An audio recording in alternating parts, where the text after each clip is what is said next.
Well, my mom, she loved to always, like, say I love you and things like that. People say it's okay, but it's really not. You have to keep on living, and, you know, you have to balance your feelings, too. We're not fine at all, because we're, like, confused. We don't know what we're feeling at all.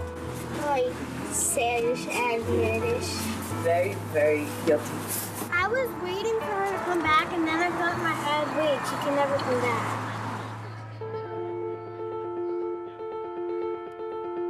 I think when I see the kids come through the door, and you know, you have a privilege of sitting with them and listening to the burdens that they carry, you know, the tremendous feeling, the intensity of their feeling, I can't help but look at them and let them know that life doesn't get harder than this.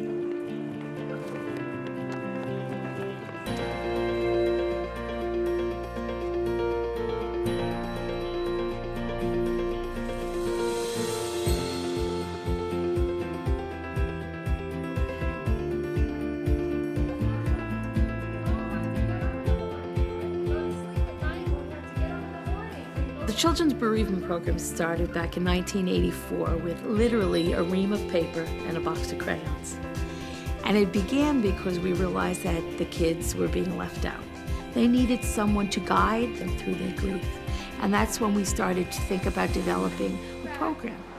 Try to think back when you first found out that your special person died. And I want you to think about that first feeling you had, and I want you to let your feet take you to stand right by the sign of the feeling that you felt. We do tremendous grief education in an 8-week program because you look at these kids, they're so little.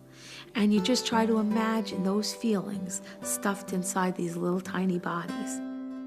These are, you know, kids that are witnessing tragedy and sudden deaths and trauma. Kids that witnessed their parents killed.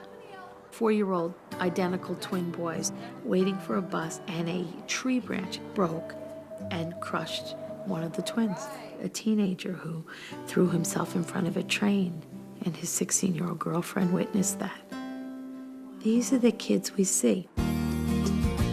The overall program is called the Healing Circle. And we talk about the healing circle because we've learned through the children that there's many, many ways to heal.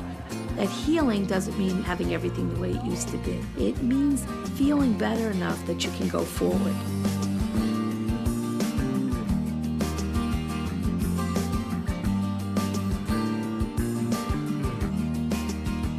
As part of our children's program, we offer a 1-day bereavement camp, or we call them our group graduates.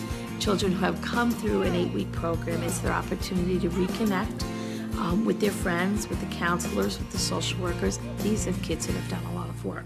Did you ever have a feeling that was so big, there wasn't even a name for it?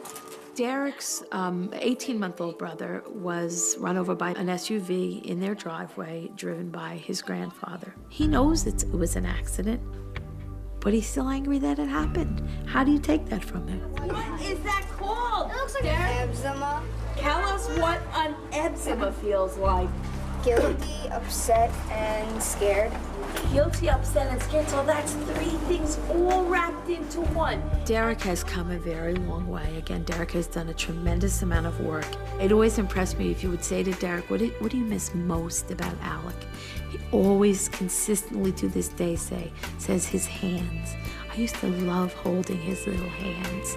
And if I had not let go of his hand that day, maybe it wouldn't have happened. If we can teach children at a very young age that they really have the tools to cope with this, we're giving them life skills.